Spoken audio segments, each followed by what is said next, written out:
Welcome back to the next episode of Umineko. You're on your own. No, don't leave me on my own. Intro is Erica's having a mental breakdown. No, she snapped out of it. Well, I feel like she got replaced with something else. Replaced with She's Maria. just a doll, and they've put another soul in her body who's more obedient. Burncastle and Lambda Delta are up to no good, apparently, despite the fact that they're supposed to be mortal enemies. Well, immortal enemies.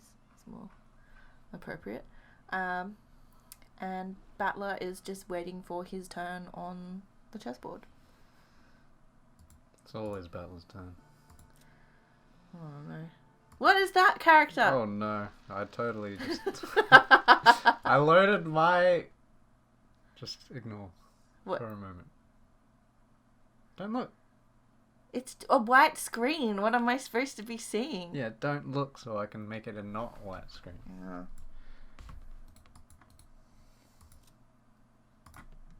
My eyes are closed. Keep them closed. I'm going to have to edit this. Oh my goodness. That was pretty big. That was pretty big. That was episode 8. Oh, really? Yeah. How did you manage that? I was looking through them while you were out. This, I believe, is the closet. Battler's son returned to the guest house at 3 a.m. Then the rest of you split up around 30 minutes later, right? Yes, that's right. Drowsiness was finally starting to catch up to us. We decided to take a short rest and then start up again. To smoke out the murderer of the first Twilight, Erica closely questioned everyone involved to check their alibis and evidence. You need a light right here. Yeah, I do. That's why I was trying to find one. To confirm these, she went around the mansion with them. You could have my fishing line one. Nope. And when needed, took several trips out to the guest house throughout all the rain. It's too heavy. Her vitality was impressive. Though she was an uninvited guest, everyone had long since stopped feeling anything strange about the way she played the detective.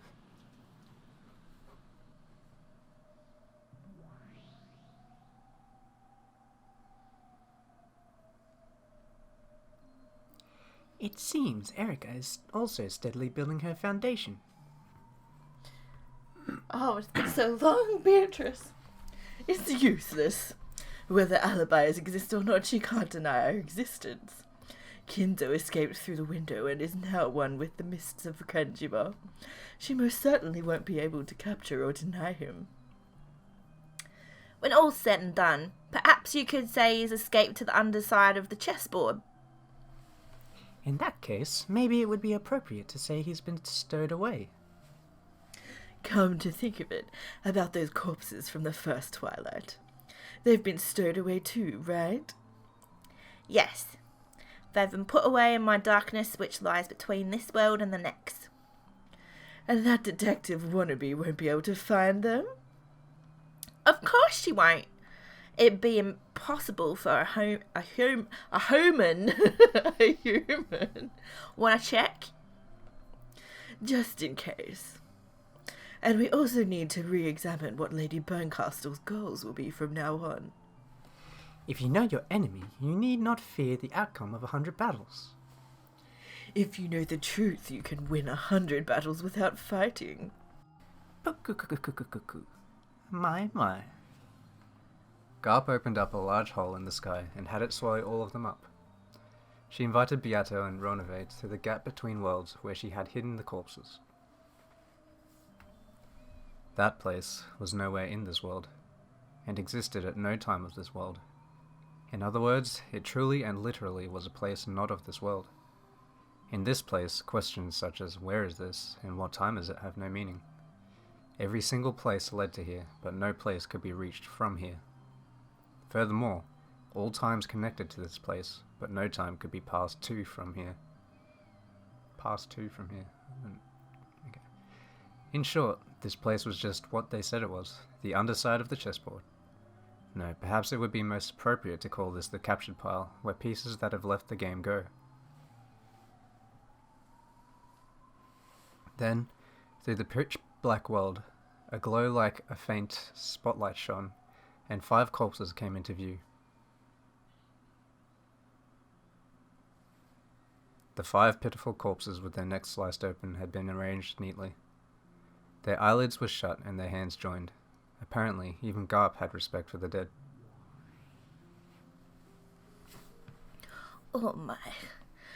There are 5 sacrifices for the first twilight in this game, not 6. Oh, it's you, teacher. I was worried about where you'd gone. The game has already reached the first twilight, and as you see, the first victims have appeared. So it's finally time. I'm getting all excited. I see. The you that is here looks to be in high spirits. I'm pleased. I've got high spirits and a captivating body. Add in my charming disposition and you've got my only strong points.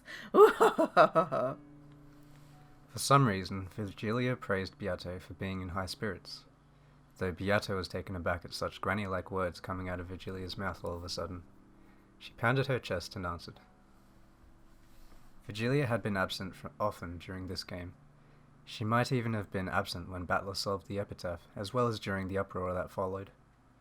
Apparently, she'd been absent for so many critical points, that she didn't really understand much about what had happened so far in this game. Okay. Right now, 5 corpses have appeared. As you can see, their necks have been slit. George, Jessica, Maria, Rosa, Genji. All 5 of them had their necks sliced open by something sharp. The wound opened wider than their mouths, and made it feel as though they'd no longer need their mouths to breathe. I see. So anyone looking at George, Jessica, Maria, Rosa, or Genji's corpses could confirm at a glance that they are dead. Red. Well, there's no point in me holding out against you. That's right, at a glance, anyone could confirm that these corpses are dead, so it's absolutely impossible that they're just playing dead. Why did Leah use the red? Who knows? However, she is always thinking of what's best for Milady. She probably has some idea in mind that will benefit her. But they'd hid the corpses here, specifically so that no one would be able to use the red. However, Ronove was right. Virgilia always thought of Beatrice first. A slightly displeased expression rose to Garp's face, as she saw that the corpses she'd gone to such lengths to hide had now been confirmed dead in red. However, in the end, she remembered that she was only a guest and shrugged.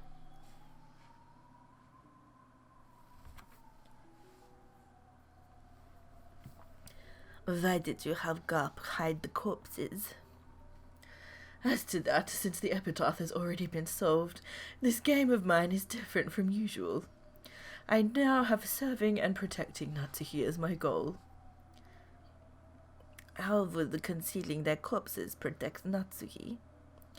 We've more or less figured out what our opponent's moves will be. This is probably a trap meant to corner Natsuhi. Most likely they'll sort through alibis for the first twilight and find them for everyone except her. Last night, Natsuhi-sama was the first to leave the family conference, and then rested alone in her room. Unfortunately, she has no alibi whatsoever until the next morning. We've already made Kinzo's existence impossible to deny.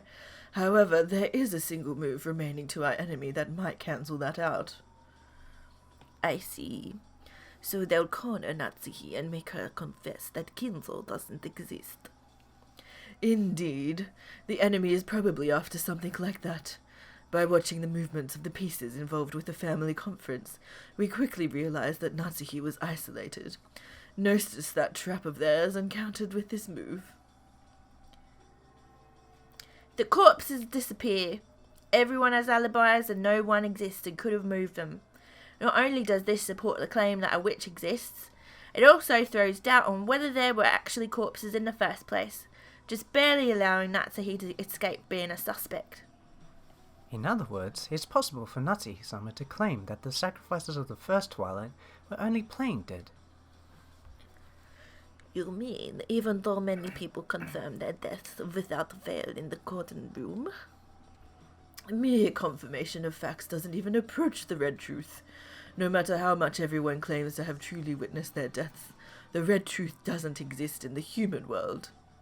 Because the corpses don't exist, Natsuki can discount their words as a mistake, some sort of trick, or she can say they were all lying, and it's possible for her to do this over and over to buy time for herself. In the human world, which lacks the red truth, perpetual check isn't a valid move. An endless argument with both sides denying others' claims. Not pretty. True. However, beauty is something to be sought only after victory. When those without victory seek it, it is naught but poison. Well, they do say might makes right. And even if I don't think it's beautiful, those Voyager witches will probably like it and say it isn't boring. I see. I've managed to grasp the flow of this game. I imagine it will get quite nasty. We're fully aware of that, and we already know that Natsuhi's probably about to be lured into yet another trap. A trap? Indeed.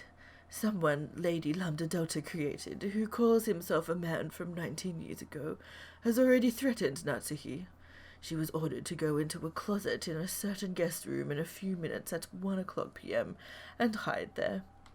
Kraus was taken hostage, so Natsuhi can't resist. I see. How relentless. Can you protect her? Of course. After all, Natsuhi isn't the culprit. No matter how much she's treated as the culprit, both the truth and phantoms are on our side. There's no way we'll lose. We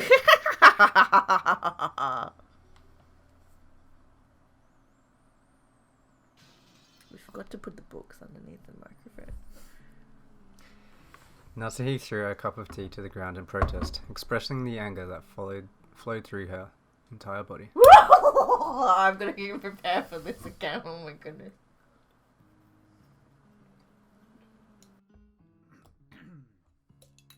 Oh dear.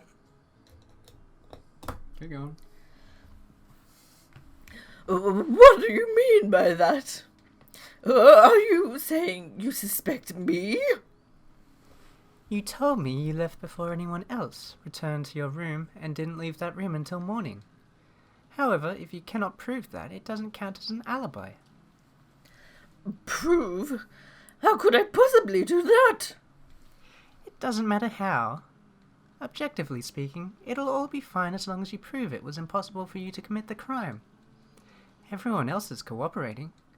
I want you to stop being so hostile and give me your alibi along with proof. That's right. Almost the whole night is a blank space in time for Natsuhi-ne-san. She might have left the conference saying she wanted to rest before us, then gone to the guest house and attacked George and the others. Please, don't be such a fool! Why would I kill George-kun, and on top of that, my own daughter, Jessica? Calm down. Doesn't question, like, Rosa and Maria. Rosa and Maria. And Genji. Calm down. We're all equally suspicious. It's sad, but we all have to prove our innocence. Yeah. We've been thinking frantically about how to prove our alibis for last night, so that we could clear up this suspicion against us. I know you can't like being suspected, Natsuhi-san. If it frustrates you, then shouldn't your first priority be searching for some way to prove your own innocence? The relatives spoke as though they were all under equal suspicion, but the mood about the place didn't feel so peaceful. Erika was still in the middle of confirming all of the facts, but except for Natsuhi, who was the uncooperative when it came to proving alibis, everyone else had an alibi that was reasonably credible. Only Natsuhi, who claimed that even being suspected was an insult, was uncooperative with Erika, and her position began to grow more and more perilous. This parlour was no longer a place of comfort for Natsuhi, and the sound of the cup smashing had made that decisive. That's ridiculous! Why must I be suspected when I've lost a daughter? You malicious trying to make me look like the culprit just because I went to bed early last night. I cannot stand this humiliation any further. Oh, so what are you going to do about it? Show us some kind of alibi that proves your innocence. As if you could. Give me George back, murderer! Stop it, Ava! Natsuhi-san, you're probably a bit tired too. Same goes for us, of course. Why don't we take it easy for now? Seriously, we're a little too high-strung. Natsuhi, where are you going? Searching for alibis on the culprit would be truly laughable at this point. When the typhoon passes and the police come, everything will be exposed to the light of day. There's no reason whatsoever for us to play at being detectives. Am I wrong, Erika-san? Generally speaking, you're right. However, I do have the authority to do this. Who gave her that authority? No one asked. It was an authority given by words of power from a higher world, so the pieces weren't even allowed to doubt it. Interesting. But isn't that supernatural interfering? That's just the way of saying it's abiding by the laws of a mystery novel in which the detective has that authority to do these things. Ah, true. How come Battler's not the detective? Oh, well, he's been the detective for 4 episodes, and Yeah, look where that got him. Yeah, that's a good point. But there's think, only supposed to be one detective, right? There's not supposed to be 2. So I think the point is that because Battler was refusing to join the game, they had to bring in their own detective to take that role. So, yep. Okay, that makes more sense. I'm leaving! I have no intention of going along with your pointless questioning before the police come. If you suspect me, feel free to do so. I'm counting on the police to clear away that suspicion. It may be a bit late to mention this, but then again, I guess that happens every time anyway. Yep, that's probably Natsuhi. As usual, the phone couldn't connect to the police. Natsuhi said the police would be coming, but that wasn't exactly true. Strictly speaking, the boat would come tomorrow, and they would use the radio on that boat to contact the police. Well, listen... Who is this? Yeah. Well, it's not like I'll let everyone live that long anyway. It's probably Lambda. Ah, true. I don't know, Joe. Nazi-san, it's dangerous to go alone. Perhaps it would be better if we all stayed here. Why not let her? This might make for some very good proof. If Natsuhi-san gets killed in her own room, that'll be an excellent proof of her innocence. Quit it, Anarchy. It's probably best if we all get a bit of rest. Our bodies won't last until tomorrow. If we're going to take a break, we still mustn't let our guard down. Got it? We might not make it through the night, much less tomorrow. Natsuhi, if you're returning to your room, make sure you lock it tight.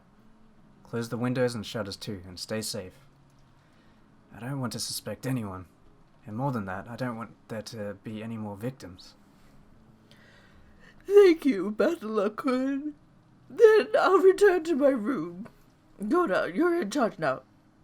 I know this is a horrible situation, but see to it that our guests have everything they need. I wouldn't put Gona in charge. Yes, madame.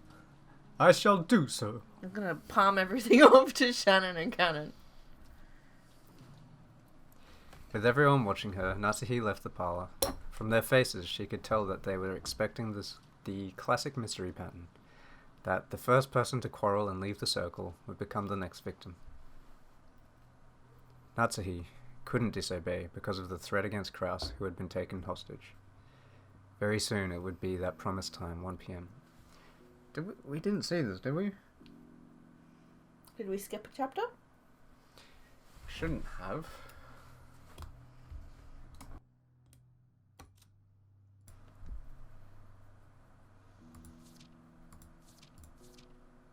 No, I loaded what we had saved, so... Can you go look at what the chapter headings are? This one's closet, I know that. Yeah, but what was the one before closet? Because I thought... hang on.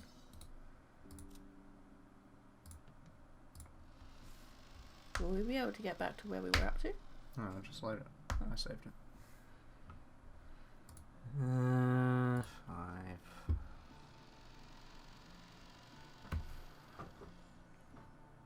Because what was the chapter we did before? Reasoning and inspection?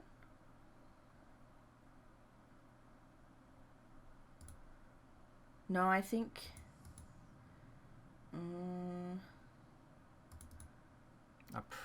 I think it is this. This is the one we did before? I think I checked it while you were out.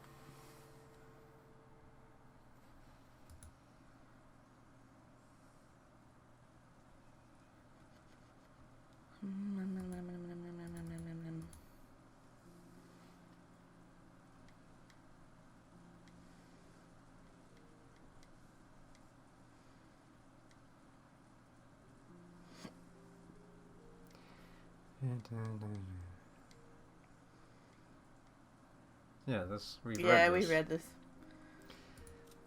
I could have sworn. Anyway, maybe it'll come up. It's probably going to come do a flashback right after this. Probably, it seems to be the case. Nasuhi couldn't disobey because of the threat against Kraus, who had been taken hostage. Very soon it would be that promised time, 1 p.m. She was to hide for an hour in the closet of a specific guest room. It was easy to suspect that this bizarre order was a trap to select her as the next sacrifice. I don't think of that. It seems like Lambda dealt well. Assuming that this is all real and happening to her, that she's getting phone calls and stuff, it's almost like Lambda Delta is trying to frame her. So I would feel like someone's going to die, but I don't think it's going to be her. And Why because would Lambda she's going to be... frame him? Well, that's the question. We don't know what their reasoning is. The point is, if anyone's trying to frame her, it would be Burns' side, because she's playing the human side. Lambda's trying to make it seem like the witches exist, so technically she should be rooting for Beatrice. That's why she's making all the puzzles hard. I don't know. The last time she got the phone call, they might have mentioned the wardrobe thing then. I just can't remember. Probably. She thought of various ways to resist, but all methods would be useless against a culprit who had a hostage and was observing her from close by. So Nasuhi could do nothing but obediently follow that order, and then claim that she'd been forced to do this for her husband's safety. When the promised time had drawn near, Natsuhi had intentionally acted annoyed and smashed the cup on the ground to give her an excuse for slipping out of the parlour. At any rate, no matter how cowardly a trap it may be, she cannot disobey now. I am now the one who carries the burden of the one-winged eagle. Now that my husband, Kraus, has been captured, I must protect it even if I have to crawl through the mud. Of course, I am prepared to do so. I am Ushiromiya Natsuhi! Almost prepared to be like a superhero pose, like, yes, look at me go. I was waiting for a cackle. Even if I am not permitted to bear the one-winged eagle on my clothes. Father gave me permission to bear it in my heart. Feels like a cop-out. Well, he didn't. I've managed to get this far by plausibly dashing away in a rage. So far, everything has gone well. Is this even Natsuhi? Yep. Before my eyes with the doorknob of the specified guest room. However, I wonder if it's locked. The servants are normally ordered to lock any unused rooms. What will I do if it's locked? I had dashed away from the others, pretending I was returning to my room.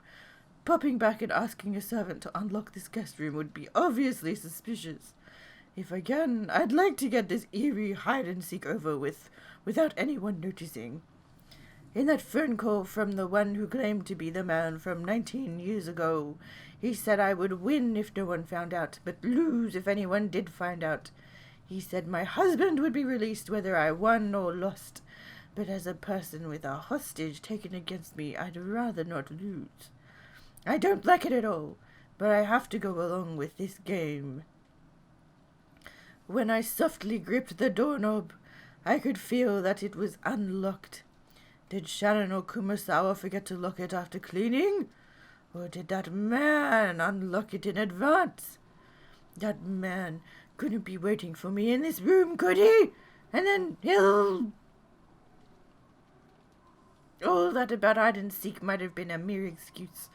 I kept the fact I was coming here secret, and all the others think I'm resting in my room.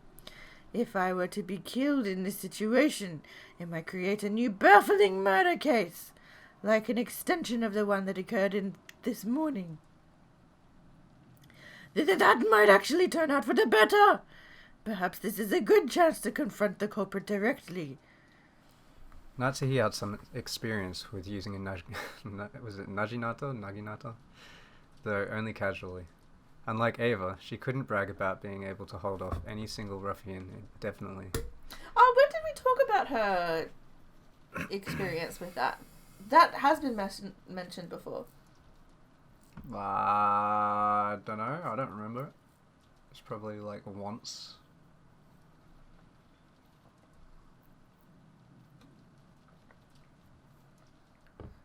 Because was it Japanese style or was it like a different... What do you mean? Doesn't Ava know like multiple different styles of martial arts though? Yeah, Ava knows like heaps of martial arts. We're talking Natsuhi here. What's Naginata? I think it's like a spear halberd kind of thing. That's not going to help anyone in this situation. Where's my broomstick? She just needs the hat stand. As she was now, she had no realistic chance of challenging a man with malicious intent and winning.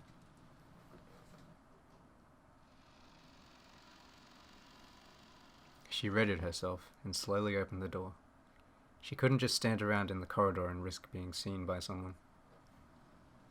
The atmosphere inside the guest room was frigid, and she could sense no trace of anyone waiting impatiently for her. All she could hear were the unsettling sounds of the wind and rain. At first, this seemed to prove that there was no one here to threaten her, but soon it only made an uneasy feeling rise up inside her, even more strongly than before. The closet was just off to the side of anyone entering the room. Lined up inside it was a set of hangers for coats.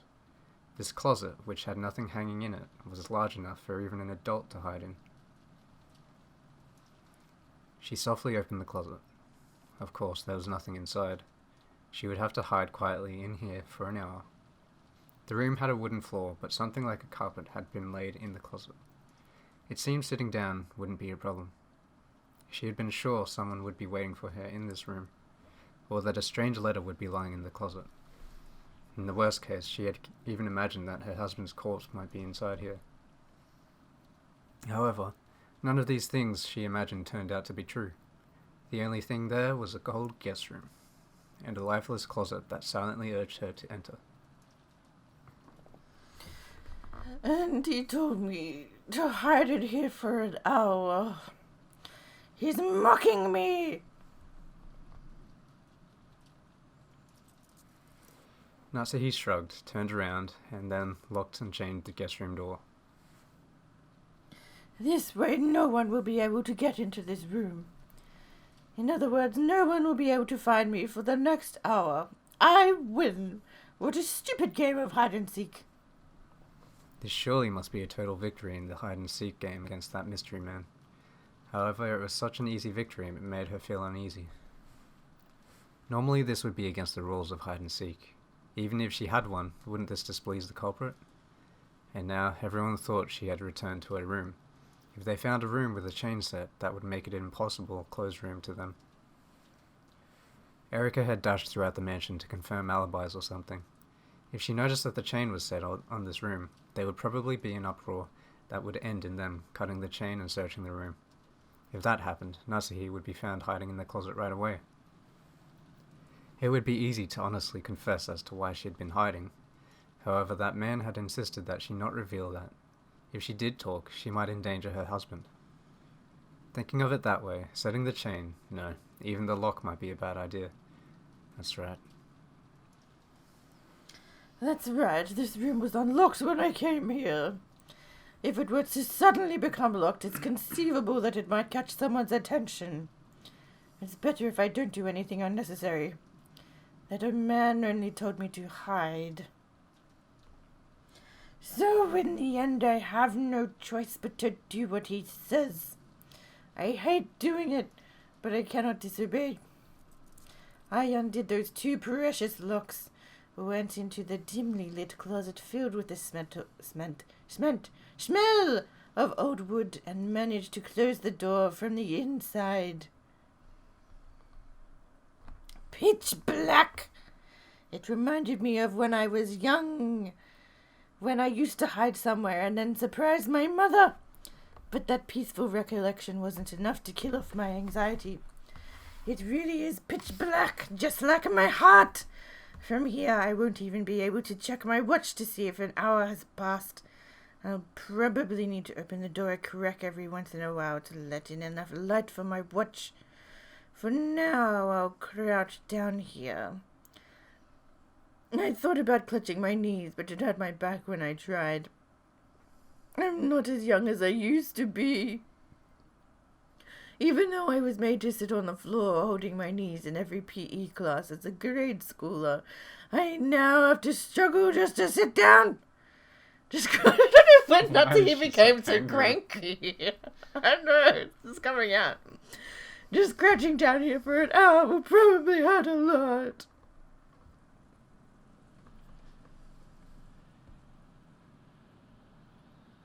Is the clock gonna come up and go an hour? Oh, I can't believe I'll be hiding in the darkness for a full hour with nothing to hear except the wind and rain. Ironically, Natsuhi had made Jessica do the exact same thing in the past. What? She had done it when Jessica was a little girl to scold her for her persistent bad habits and teach her a lesson. That's like guaranteed to give Jessica phobia of the dark. She thought that making Jessica stay put in the darkness would sprout a desire to reflect on her mistakes, and that, this way, she would understand what she had done wrong. It almost feels like I'm being made to do the same thing. If that's the true purpose of this hide and seek, how naive of me. This must be my naivety, the hope that if their goal is to make me repent, nothing will happen here during this hour. Uncertainty and fear of that man's shadow are not what I need right now. Will someone suddenly come to this room, open this closet, and do something horrible to me now that I've come here in total secrecy as promised? That's what I should be worrying about. The culprit, or one of his accomplices, is very close by. If they weren't, they wouldn't be able to observe me so thoroughly. I don't want to think it, but it's highly likely that the culprit bought off one of the servants. The culprit hid an eerie card with an autumn written on it in my room. My personal room is always locked. That trick wouldn't have been possible without a key. Instead of believing that they obtained the key when the servants weren't looking, it's much more realistic to assume that one of the servants lent the culprit a hand. But how did they know that autumn is my favorite season? How unsettling. The thought that this mystery man might be peeking into my heart sent goosebumps running across my whole body. It's true that I like autumn, but I've never said it out loud. I don't think anyone's ever heard me say it. If I asked even my husband what my favorite season is, he would probably be stumped for an answer because he's a big buffoon. No, just once I told it to a single person. That's right, Shannon. On an autumn day long ago, I happened to be in a good mood, and I'm... she is cranky all the time. She just had one sporadic good mood. She's trying her best. She has rare good days. And I mentioned that autumn was my favorite of the 4 seasons. So the culprit, or one of their accomplices, has to be Shannon. The fact that I like autumn can only be known by Shannon. In that case, this is clear proof that Shannon is involved. Shannon could have told someone. She's angry. That card with Autumn on it is proof! Outrageous! Even though she served the family for 10 years! I trembled and shook with rage. Didn't Kinzo once say that anger is the fastest sedative to cure fear and uncertainty? It's easy to tell the most fearful humans from within a crowd. They're always the first to get angry. I remember him telling me that. So I realized that this anger was a sign that I was actually frightened, and I tried my best to remain calm. However, this is a vital clue for turning things around. Shannon may not be reliable as a servant, but if she's an accomplice used by that mystery man, this might actually be convenient. A weak-willed girl. If I threaten her, she'll probably spill the name of the mastermind in an instant. I'll secretly tell the police all about this. It might become a big clue towards arresting the culprit. That card was probably meant to shock me and get me to do what he says. But he's actually dug his own grave. I never told anyone except Shannon that I like Autumn. This is unshakable proof that she's working with the culprit. Though I once thought this time in the closet would crush me with uncertainty and uneasiness, it's actually given me the start of a counterattack. If I wasn't given this time in the darkness, I probably wouldn't have noticed this. I'm almost grateful to the culprit for making up this foolish game. My mood brightened. I still can't guarantee that my husband is safe, but who cares? But I'll definitely get him back and force the culprit to face judgment. I clenched my fists tightly and further strengthened my resolve to avoid losing this fight at any cost. At that time I heard the sudden sound of someone trying to force the locked door open. I thought it was unlocked. And my heart leapt. It was unlocked, right? I left it unlocked. There were two options. Lock and bolt the door. And I chose not to do either of them. So why are they trying to unlock the door? Oh, it was unlocked. Oh, it was unlocked. The voice was Hideyoshi's. I heard that quiet voice as though he was talking to himself, coming from what was probably the hallway. Apparently he had thought it was locked and tried to unlock it, but how does he have keys? But had ended up locking the unlocked door instead. Once again there was the sound of the lock turning, and now the door opened with a faint sound. Why is Hideyoshi-san in this room? Footsteps that sounded like his came in, and there was the sound of him closing and locking the door behind him. But we know that Lambda Delta can make voices, so it could be anyone, unless she sees them. Then came what seemed to be the sound of him setting the chain. Don't tell me Hideyoshi-san is the mastermind, or else an accomplice. Is he planning to do something to me in this room? It would take some time to unlock the door from this side, much less remove the chain. If Hideyoshi-san doesn't intend to let me escape from here, he won't give me enough time to undo the chain. In that case, if he opens the closet door and sees me crouching here pathetically, just what kind of fearsome words will he say? I don't want to be found. I don't want to be found. I beg you, pass right by on the closet door. Please keep going into the center of the room. My head was so filled with a throbbing sound that it felt like it was about to explode, and I almost missed hearing his noisy footsteps. So when I heard a clunking sound coming from the center of the room, I finally realized that he'd passed by the closet and was deeply relieved. It just comes off and crack. Just in No, case. that's me. Oh.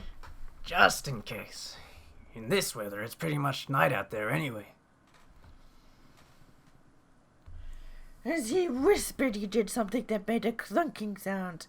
He was probably closing the shutters on the windows. Just in case? In case I tried to escape out the window? No, that can't be it. That's right. This isn't really her voice. When I left the parlor, everyone was talking about possibly taking a break. After all, several murders had occurred, and the weather's bad. There'd be nothing abnormal if someone chose to rest in a guest room here instead of returning to the guest house. In that case, locking up and closing the shutters to guarantee safety is the proper course of action to take. When he finished closing the shutters, there was a thunk, as though he'd flopped over on the bed. It was surprising how much of the situation could be grasped just by the sound. What's going on here? Did the man from 19 years ago plan all this out to put me in the same room as Hideyoshi-san? Is he dead? No, that probably isn't true. He's probably planned on me hiding here. But Hideyoshi-san coming to take a rest here must have been outside the scope of his plan. Thinking about it that way, having him in the room might be odd, but it also might guarantee my own safety. Unlike his wife, Hideyoshi-san is the kind of person I can talk to. If Ava-san comes, things will probably get complicated. Maybe I should slip out of this closet now while he's still alone, reveal everything to just him and ask for help. But if I do that, my husband might be killed. Until my husband is released, I shouldn't do anything rash. Shouldn't she be grieving for Jessica, though? Yeah, well, it would be kind of hard when you've still got one person being held hostage. Should I go out and talk, or hide in here? Oh, moaning from my headache and biting on my lower lip, I resisted the urge to crawl out of here. Even if I talk with Hideyoshi-san, I don't know where my husband is being held. I'm sure the traitor who's observing me is nearby. Just talking to him won't solve everything. I suspect that Shannon is the traitor, but that's no proof that Koro and the others aren't. It's all useless. I guess leaving here and confessing is too dangerous after all. Eventually, I heard a strange, sobbing voice. Whose voice was it? I strained my ears trying to hear that strange voice, and was shocked to discover that it was Hideyoshi weeping.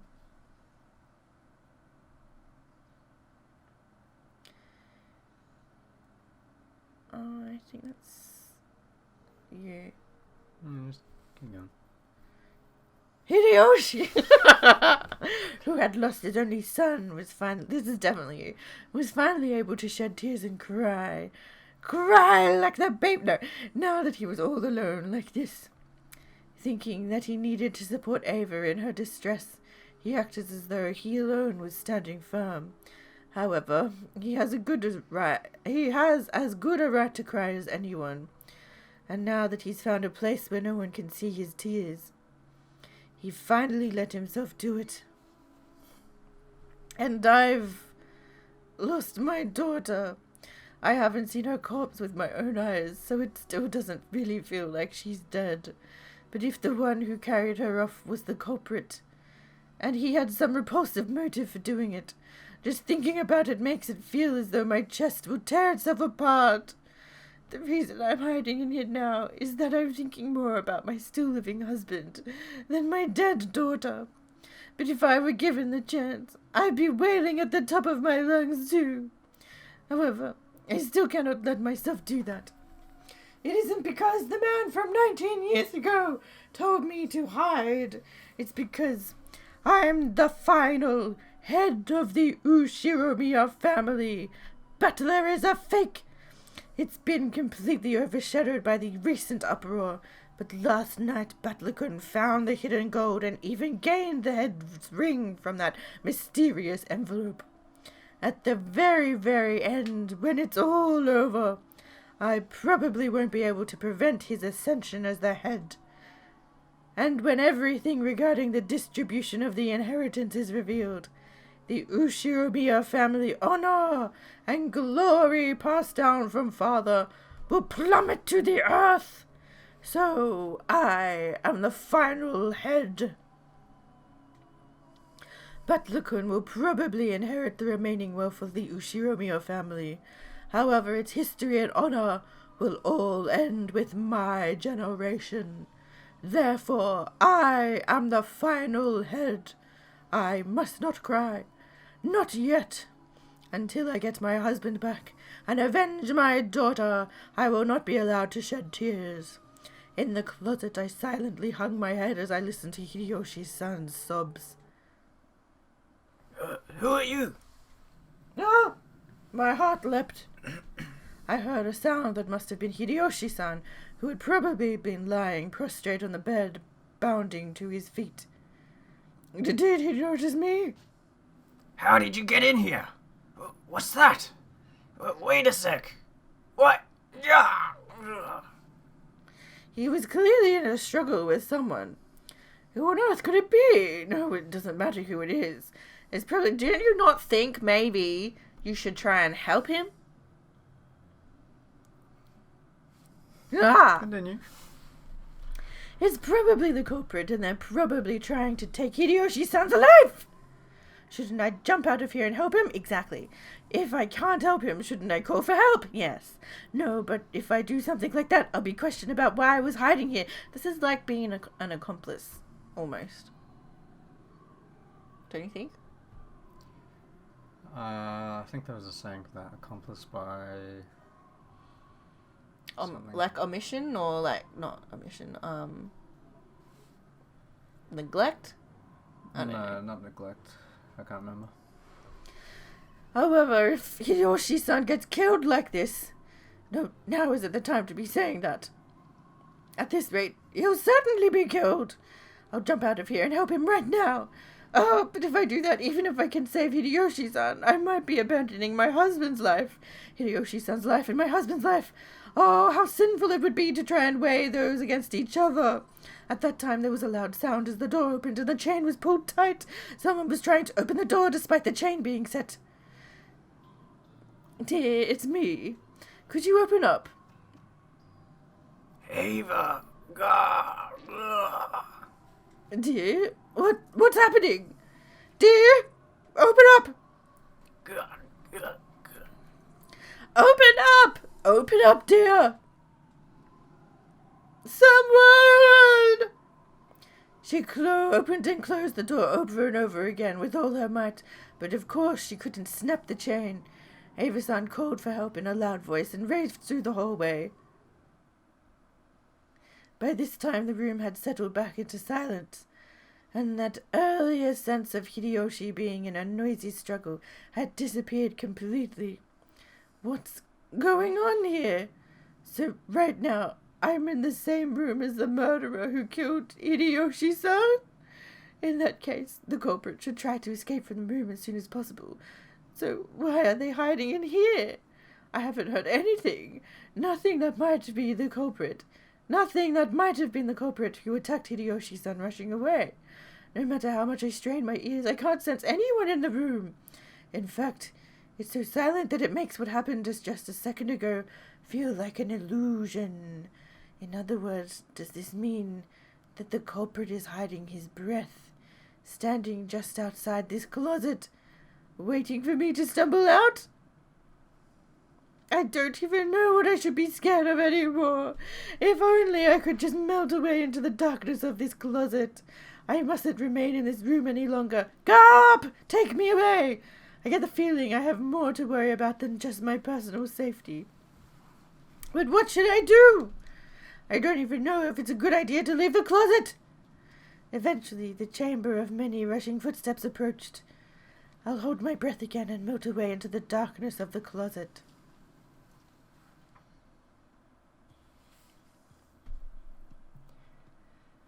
Ava dashed back, bringing everyone with her. Goda was gripping some wire cutters to cut the chain with. After trying to open the door again and confirming that the chain was still set, she yelled through the crack in the door. Dear, we're going to open this up. Cut it right now. Yes. Goda stuck the large wire cutter, which looked like it could slice off a whole finger, through the crack of the door, and easily severed the chain.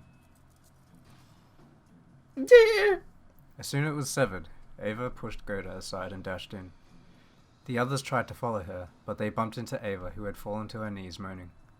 So even though they couldn't tell much of what was going on inside the room, they could tell by Ava's moans that they were too late. What the hell?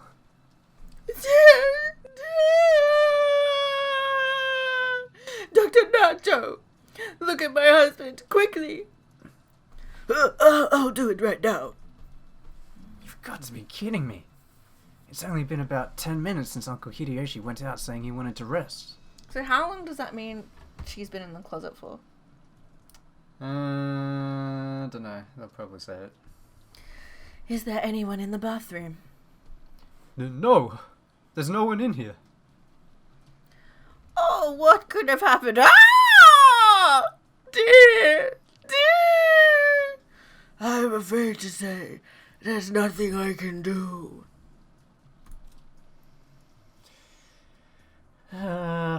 Guest room, first floor in the mansion. Demon stake pierced through his back. The tip of it reached as far as his lungs. Because he was lying face down on the bed, it is unthinkable that this was a suicide. Okay. Anything to say about that?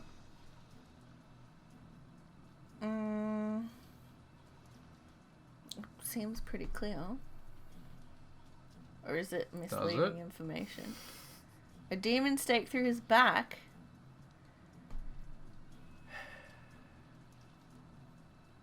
What was he doing before he died? Crying. After that? Struggling with someone, apparently? He was like, "Who are you? How did you get in here?" Yeah. But he was stabbed in the back? Oh, yeah. But it said there was a struggle. They could have It could have happened, yeah. jumped behind his back. It's possible that he could have been killed and then stabbed in the But back he as said, well. who are you? So he doesn't know who it is. He doesn't know this person if he's asking who they are. Although, it was dark. Yeah. Apparently.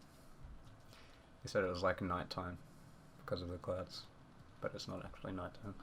You can still sort of tell who people are, though. Yeah.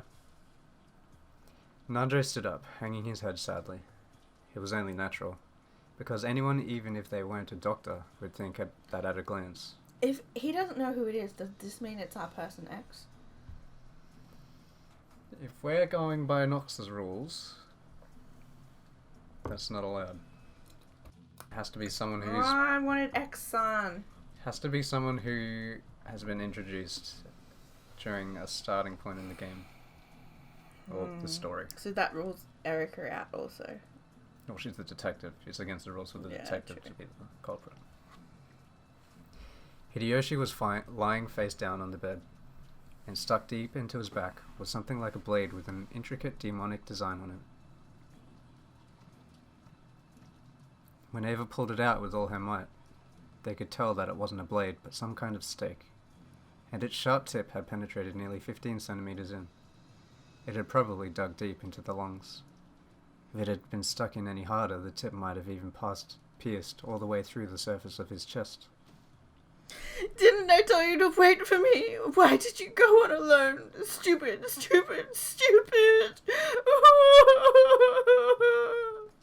The culprit probably waited for us to get careless and split up.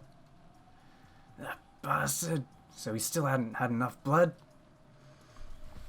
So he really is hiding somewhere in this mansion and coming after us? But there's something strange here. The doors and windows to this room are completely sealed. That's right. The shutters are all shut and the door chain was set until a second ago. Huh? But that's crazy. In that case, how did the culprits attack Hideyoshi-san in this room? Maybe they threw the stake through the crack in the door. Oh, Gerda. Hideyoshi-san's bed is in a total blind spot from this crack. You couldn't even kill him with a gun. This really is strange. It's a closed room murder. A closed room murder? It's a bit too early to be sure about that.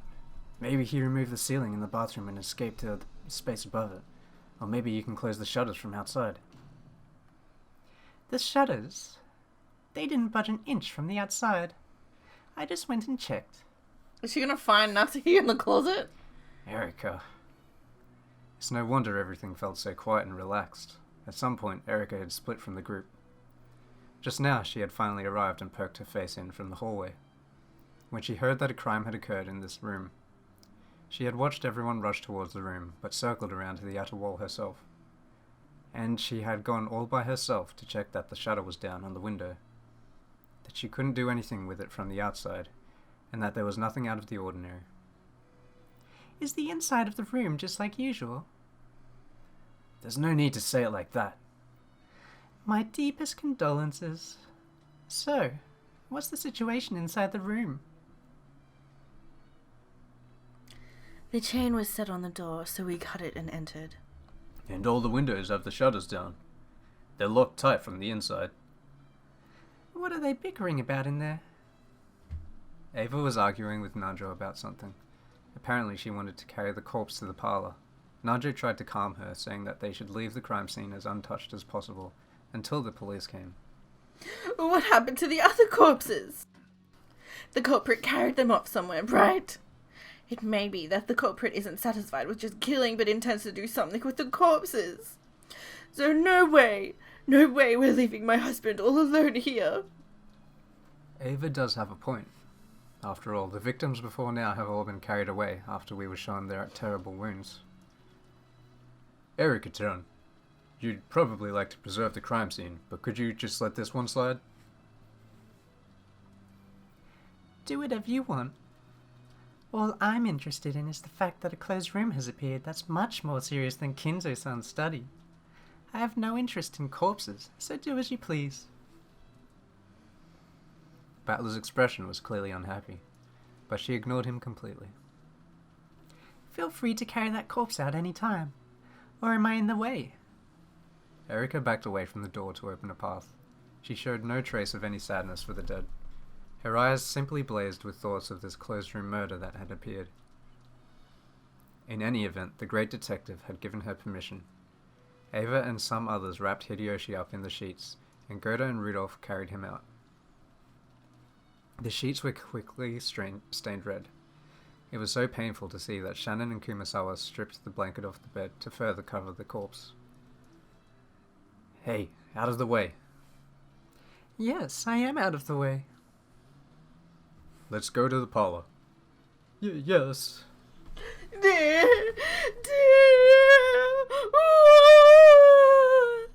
Listen up, everyone. From now on, we'll always move as a group. You must not let yourself be isolated. When the culprit attacked Genji, he probably got a master key. It's clear that even locking up will no longer make you safe. But even the chain was set.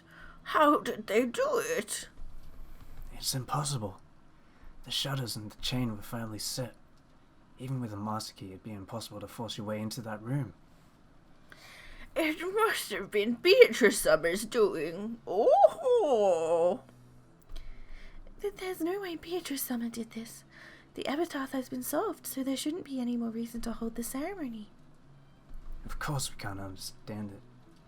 This would be impossible for anyone except a witch. Impossible for anyone except a witch, you say? Good. Has a nice ring to it. Erika-chan, are you listening?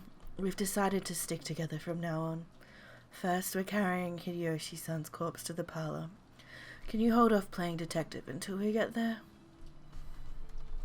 When she heard the words playing detective, Erika grimaced visibly. Then everyone stumbled out and she took a single step into the now empty guest room, looked around and burned that scene into her eyes. Erika claimed to have a photographic memory. If that was true, those few seconds were more than enough for her. Later on, she could just sip black tea in the parlour while perusing the photograph of the scene inside her memory, playing the part of an armchair detective. Then, suddenly, her eyes stopped on the closet off to the side. A closet for hanging overcoats. If it was large enough to fit a coat on a hanger, a person should be able to hide in it. Slowly, Erika stretched her hand out towards the closet.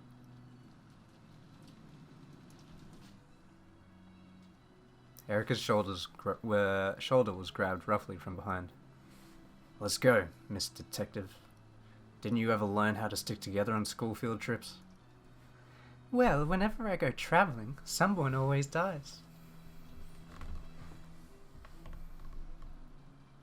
Hey, what do you think you're doing, brats? Come, quickly. Rudolph told them to hurry. After clicking her tongue and glaring at the closet, Erica followed Battler back to the parlor for the time being.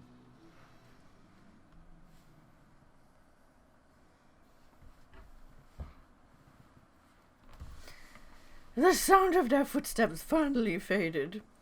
That time of terror when I feared that even the dripping of the cold sweat covering my cheeks might be noticed had finally ended.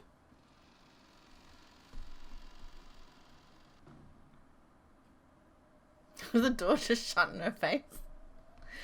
With my hand that still couldn't stop trembling, I slowly opened the closet door and dashed out into the hallway. It's okay, no one's found me. Still, it's a good thing they didn't lock the door. If they had, I wouldn't be able to lock it behind me after I left, and they'd find that suspicious. Anyway, I should leave this place. Then I'll return to my room and pretend that I was sleeping the whole time. Yes, if I don't get back soon. A new murder has occurred. They'll probably be trying to tell me about it, and they'll probably do it shortly after they carry Hideyoshi-san's corpse back to the parlor. I can get around a phone call by saying I was asleep and didn't notice, but if they come knocking directly, that'll be bad. I have to get back quickly before they try to force their way in. I don't know whether I should run all out noisily, hide my footsteps and walk in secret, or walk around normally as though nothing has happened. At the very least, it'll be bad if I bump into them on their way back to the parlor. Anyway, I'll head to my room at a quick pace without being noticed by anyone.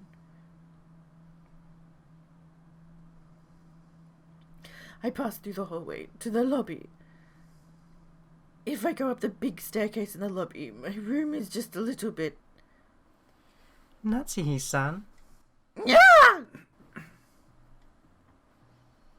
Just as she was about to go up the large staircase, Natsuhi heard Erica call out to her, and was so surprised that she visibly jumped.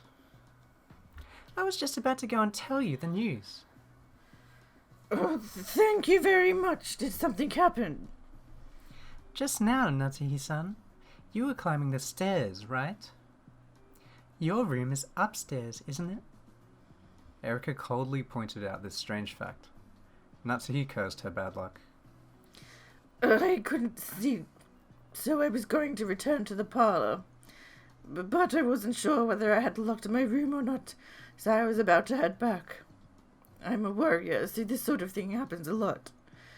Don't worry about it. Yeah, that sort of thing does happen a lot. It's a common quirk among people who aren't confident in their memory. Normally, since Erica was clearly making fun of her, Natsuhi might have looked annoyed.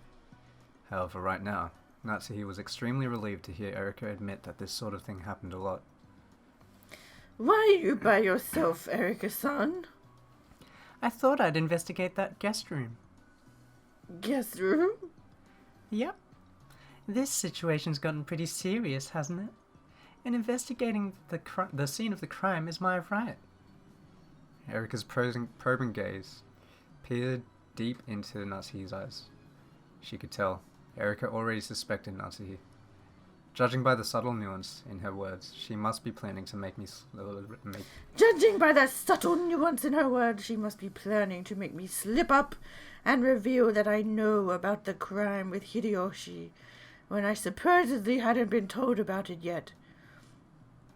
Natsuhi played dumb and asked what had happened again. Is something wrong? No, it's nothing. This is just a repeat of the first crime, isn't it? What do you mean? Shouldn't Again. you be saying there was a crime? What crime? Natsuhi! You're so dumb! You were in your room. And again, you can't prove your alibi, can you? I don't know what you mean. To turn it around, how could you prove that I wasn't in my room? Ah, that. Then let's take this one step at a time. Please worry about your luck later. I have something vitally important to discuss with everyone. I'll come back after I check my luck. Please get started without me. Hideyoshi's son has been killed. We'll be talking about that. What?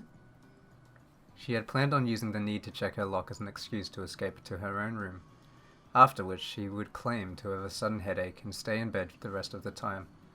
However, now that she had been informed of Hideyoshi's murder, it would be clearly suspicious to postpone that and escape to her room. She was already under suspicion just because she had been seen heading up the stairs to the second floor. She couldn't afford to do anything else suspicious. Natsuhi gave up and headed for the parlor as Erika had urged her to do.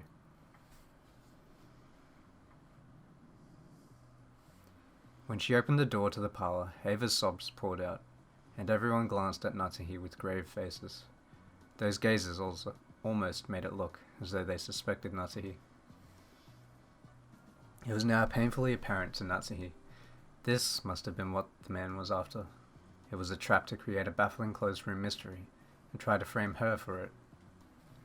However, she couldn't have resisted. She couldn't sacrifice her husband's life. And while it's true, I hid in the closet. That's all I did. I definitely haven't committed murder. I might be extremely suspicious, but I'm not the culprit. And most importantly, I'm not under suspicion yet. I'll tell the police everything.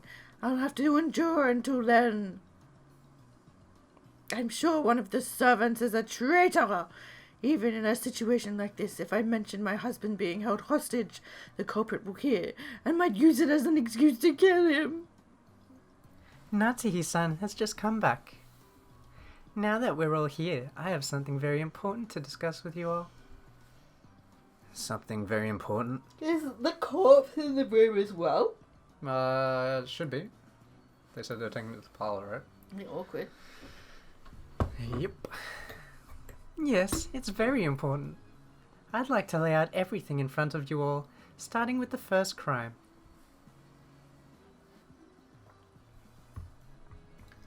And please do that with just the others.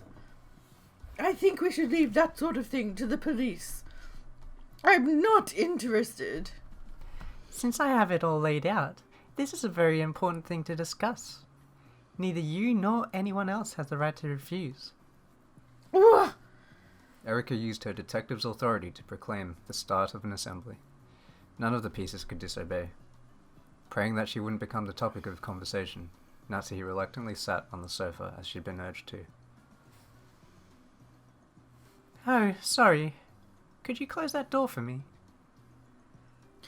Yes. Yes. And then she murders them all. Shannon and Cannon closed the door. Since it had been decided a short while ago to lock all doors and windows carefully, Cannon locked it. That lock, which existed to protect the safety of this room, felt like a lock on a prison cell to Natsuhi, one that would hold her in place and prevent any escape. Natsuhi still hadn't noticed. Though Erika had gone into the corridor to check the crime scene in Hideyoshi's room, her goal had changed. In other words, from Erika's point of view, the sound of that lock was truly. Checkmate. Erika said that suddenly. Bernkastel said that suddenly. Oh, fast! Wow, so you figured out the culprit already? We've barely gotten to any of the crimes, right? You could have just let me kill a few more and gathered a few clues yourself. Okay, Lambda, gather all the pieces. Now we're getting to the most interesting part. Let's both enjoy it to the fullest. Well, let's see. Why don't you show me what you've got? To think she'd laid down the challenge without waiting for game set at midnight. What a hasty person, that Lady Bernkastel. It is quite an early challenge. To think that she's already managed to obtain a winning hand at this stage. Normally you can win just by claiming that a witch exists. But with Natsuhi and Kinzo, we've got a lot we need to protect this time. Sounds like this fight will be a pain. That's no problem at all. I won't let them do as they please with my golden island any longer. Bring it on, Lady Bernkastel, Fururo Erika.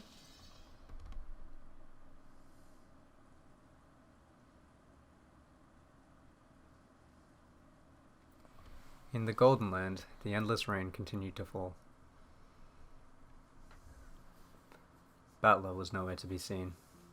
It would very soon reach the time that Battler had joined in on the 5th game, and control of his piece will return to him probably, would be passed on to Battler. In other words, he would only be officially added to the game now, in this final stage, where Bernkastel had pinpointed the culprit. So, he had left the arbor a short while ago. Now the only ones in sight were Virgilia, who continued to knit silently, and Beato, who just sat there blankly amidst the smell of her black tea, not even putting the cup to her lips. Virgilia stopped knitting for a moment, and looked out across the vast golden rose garden that extended as far as the eye could see.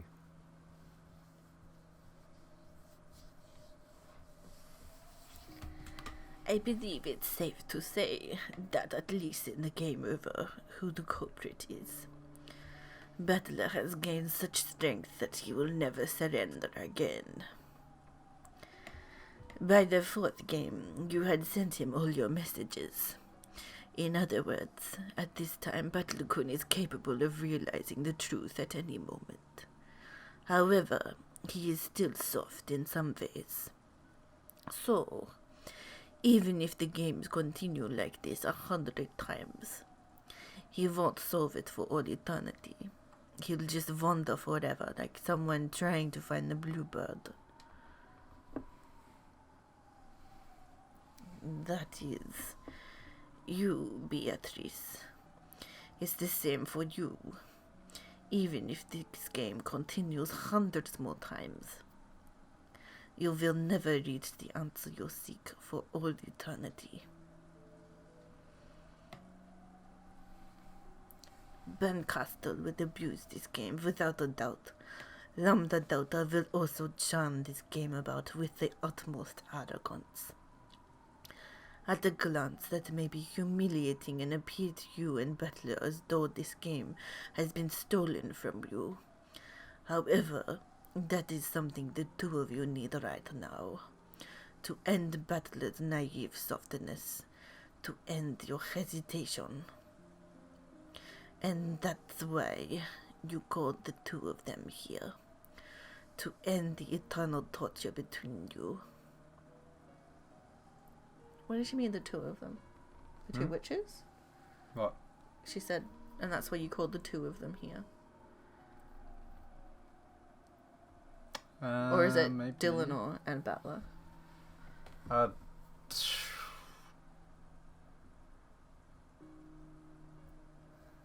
No, I'd say it's Lambda and Burn.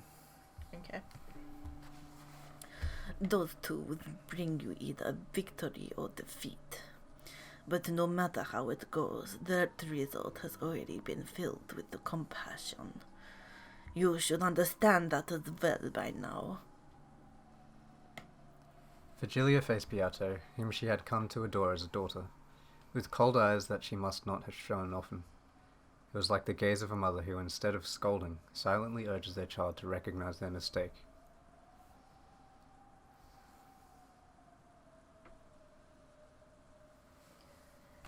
Beatrice, how long do you intend to stay there, neither alive nor dead? Not rising up to heaven, nor falling into hell, there on the peak of Mount Purgatory. I am Virgilia. I have guided him through Purgatory and brought him to you at its peak. And you are Beatrice. You must choose whether to take his hand and rise up to heaven or grab him and fall into hell. Did you know that this court called Purgatory, which lies in a gap between heaven and hell, is sometimes more torturous than even hell itself? On the gates of hell it is written that you must abandon all hope. A human without hope can accept their suffering and give up. However, the residents of Purgatory have hope. A hope of possibly reaching heaven, and hope that cannot be abandoned. And it tortures them. Even in the depths of hell, no greater torture device exists than the single pin known as hope. Fly, Fly from the cliffs of purgatory. Take with you the regrets caused by your fleeting, fragile, foolish hopes, and open up Pandora's box. Are you scared? Scared of opening the box? Beato was silent, but with a single tear she nodded slightly. Is the cat in the box alive or dead? The time has come now to check. If the cat is dead, quickly hold a funeral for it and have it rise to heaven. If the cat is alive, quickly feed it and give it all of your affection. Whether it is alive or dead, your cat box eternally desecrates the cat. The key to the box that you were afraid to open has been brought to you by those two.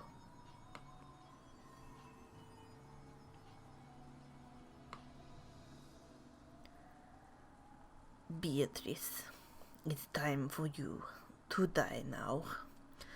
I hope that your heart is stopped by the hand of the person you desire.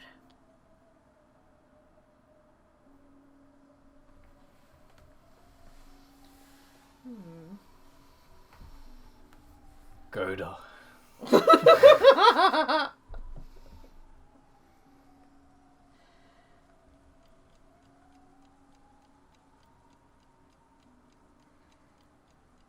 We're getting close to the end of episode 5.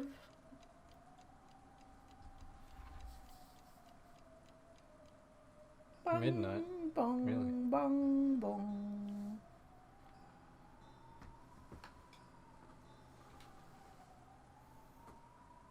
Do you think she actually stayed in the room for an hour? She stayed in longer? I'd assume an hour or so. She would have been in there for a while before Hideyoshi came.